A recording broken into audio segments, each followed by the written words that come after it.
Happy Families podcast. It's the podcast for the time-poor parent who just wants answers now. If we want to raise great kids, the only way that we can really do that is to be great ourselves. The better we are, the more we provide them a model. And now here's the stars of our show, my mum and dad. Hello, this is Dr. Justin Coulson. I'm the author of a bunch of books about raising happy families and the founder of happyfamilies.com.au. And this is the Happy Families podcast. I'm here with Kylie, my wife, and mum to our 6 daughters. Kylie, we love it when we get requests from people to help them out with some parenting challenges, because this is where we get to answer your questions. Podcasts at happyfamilies.com.au. Let Kylie and I know what it is that you're struggling with, and we will do our best to use our expertise with a PhD in 6 books, all about psychology and parenting, and our experience with 6 kids and 23 years of child rearing. I think we could do okay, Kylie. Well, hopefully we can be helpful. Well, if nothing else, we can put your fears aside, because we've probably done exactly the same things you've done. We've blown it. So Yolanda, now in full disclosure, Yolanda didn't email us. I do some interviews on a weekly basis with some wonderful radio hosts, a husband and wife duo called Luke and Susie. Long-time listeners to the podcast will know that Luke and Susie used to have these conversations with me every week. That's what the podcast used to be. And so I was chatting with them recently, and they said, hey, we've got this email from Yolanda, and it was such a great email, so applicable, that I asked if I could also share it on the podcast, and they said yes. So would you please read the email, Kylie, from Yolanda, and let's see if we can help her with her parenting question. She said, how do I change my bad parenting habits that negatively affect my children's behaviour? I find them snapping at each other the way I snap at them. I try to break the habit, but I find myself feeling guilty a few days later when I fall back into those bad habits. Yeah, painful, isn't it? We've been there. So many times. I think we still are there from time to time. And I just love this song when I think of bad habits. I don't know, there's something that comes over me and I feel like jazzing it up.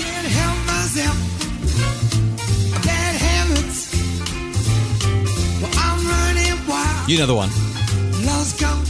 So what do we do about our bad habits? How do we fix that situation? Because we know that the behaviour that we display, as Yolanda has said in her email, our kids copy, right? There's that old poem, children live what they learn. And there's nothing more confronting, I think, as a parent when you see your bad parenting displayed right before your eyes with your 3 and 4-year-old. Or give us an example. What's happened in your life? Have you actually seen your bad parenting moments come flying back at you in our children's interactions?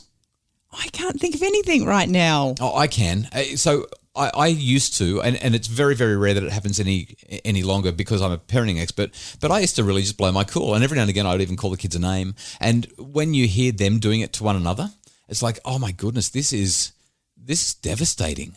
And they've learned it from me. Now, often they haven't learned it from us. They've learned it from the schoolyard or from preschool or whatever. But as soon as they start doing stuff that we know that we're doing, it's like someone's holding the mirror up and we just feel awful about it. So there's a couple of things that we need to highlight here. And the first is just a little bit of an understanding of how habits work. Because when the children are behaving in a challenging way and we respond poorly, we still often get a result. And that result reinforces the behaviour that we've done, even though it's lousy behaviour. There's this thing that a guy called James Clear outlines in his book Atomic Habits, which is a really wonderful piece of thought leadership, bringing together cutting-edge science and a really smart model for how habits work. And what he says is there's 4 parts to a habit. The first bit is the cue, then there's a craving, then there's a response, and then there's a reward. So the cue is the thing that actually sets everything off in the first place. So the kids fighting? Perfect. That's exactly the cue. And as soon as the kids start fighting, what's the craving that happens within us? Chocolate. Kylie, everything becomes a chocolate craving for you. That's not the answer that I'm looking for. What do you crave when the children, other than chocolate, what do you crave when the children are fighting? Peace and quiet. Okay, great. And so what happens then is you go from the cue of the kids fighting to the craving for peace and quiet. And so you respond. And with chocolate.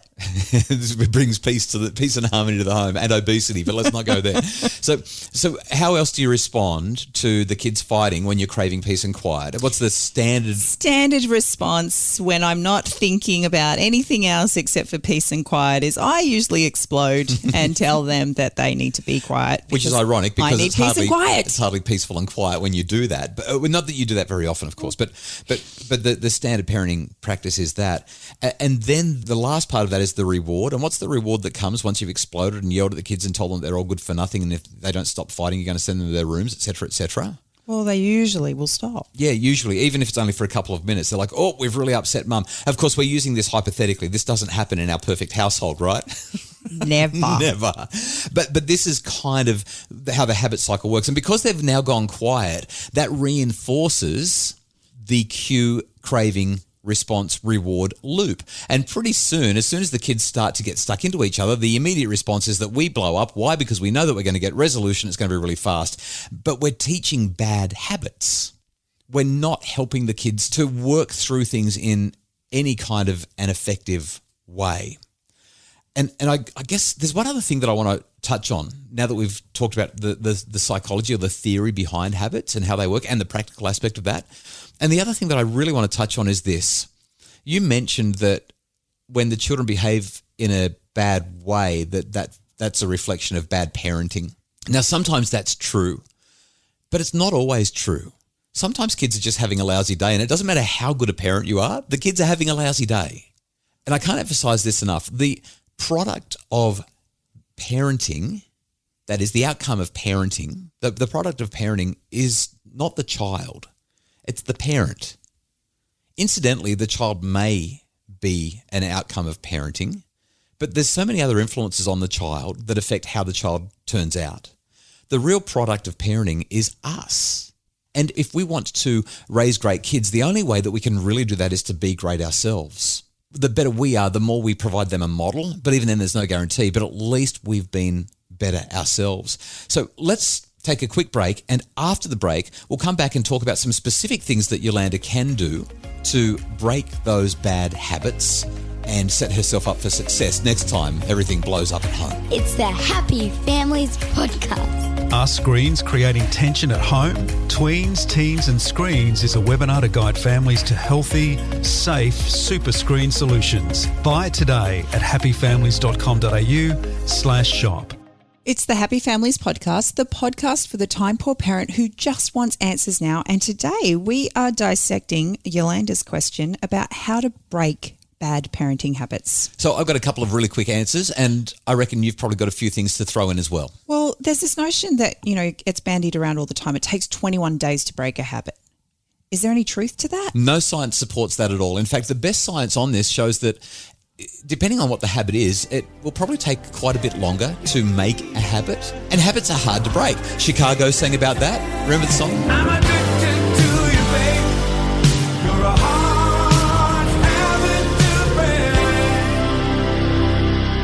So there's no evidence at all that it takes 21 days to make or break a habit. In fact, the best science suggests that it depends on the complexity of the habit. Even learning to drink more water or do more push-ups or something like that, really simple habits, can take 2-3 months to really bed in. It's hard to make and break habits. So I shouldn't really be hard on myself if I can't break the habit of eating too much chocolate. We continue to try, don't we? We just continue to work on that. You're so bad. So here's what I would recommend. First of all, decide ahead of time. Like, just make up your mind. Here's what I'm going to do next time. A lot of people say, I want to stop yelling at the kids. That's not deciding anything except that you don't want to yell. But if you don't want to yell, what are you going to do instead? It's a critical differentiation. Just because you don't want to yell doesn't mean that you know how to behave in the next challenging situation. I've got a different response, completely different. What's your response? If it's a habit that I am doing and it is being displayed in my children and they are doing it, then I actually think there's good reason to sit down and have a family meeting about this and get the children's perspectives on how they feel when I do it. Yeah, for sure. That's great. But ultimately, you've still got to work out what you're going to do next time that's different. And maybe the children need to be part of that as well. But the kids, they've got their L plates on, right? They don't know how to regulate their behaviours and their emotions. They're still going to blow up. The question is, what are you going to do? Like I said, the product of parenting is the parent, not the child. But they get to help you be accountable. And I think that's powerful. Well, it can be, yes. But accountable for what? You've still got to decide, what am I going to do instead of yelling? And there's a million different strategies that we could talk about to help to not yell. We can take a deep breath. We can go for a walk. We can speak softly. We can move in closer. We can get curious, not furious. We can ask some questions. We can just acknowledge that within ourselves, I'm feeling really angry right now and I need to work out how to respond to this challenging situation. Chocolate, it fixes everything. I'm telling you. Okay, and there's chocolate as well. So the first thing is you've got to decide ahead of time what you're going to do. Second thing that you have to do if you want to break that habit is practice. And practice and practice and practice. Because under pressure, we revert to our most practiced habit. So it's that groove, right? We've created this groove. And we just slide into it. We just keep sliding back into it because it's what we know. And then it becomes a rut. Oh, rut. Yes. So, and there's no chocolate in the rut, Kylie. Right. So first of all, decide what you're going to do. Secondly, practice it, because you do revert to your most practiced behaviour when you're under pressure. Third, hold that mirror up to yourself after every interaction. When you get it right, give yourself a pat on the back. Talk to the kids. Hey, kids, did you notice what I did that time? Did you notice that I nailed it? And if you got it wrong, again, be accountable. Review it. And Yolanda, if you've got a husband or a partner who's involved in the kids' lives as well, get them to work on this with you. Practice it together. Support one another. Get on the same page. That's what I would say would be a helpful way forward when you're trying to break a habit. So now that you've given us all of that information and all of those options of what we could do instead. I feel like there's a bit of passive aggression coming out here. What is the take-home message, Dr. Coulson? Oh, you're so funny. Can I actually suggest that the take-home message isn't about our habits? It's not about chocolate either. The take-home message is not about our habits. The take-home message is actually about our hearts. Mm-hmm. And when we change our hearts, we change the way we engage with our children.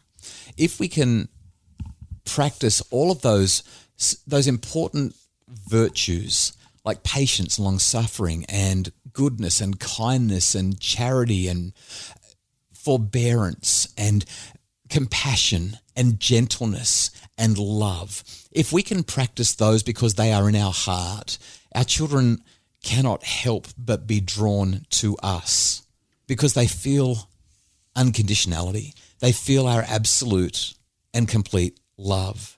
On Friday, we talked about an experience that I'd had, and the kids had really, really been unkind to each other, and I had come in and I blew the whole situation out of proportion. But there came a point where I actually had to step away and get my heart in the right place before I could make things good. And it takes time sometimes, but the heart was what was imperative for things to be made good.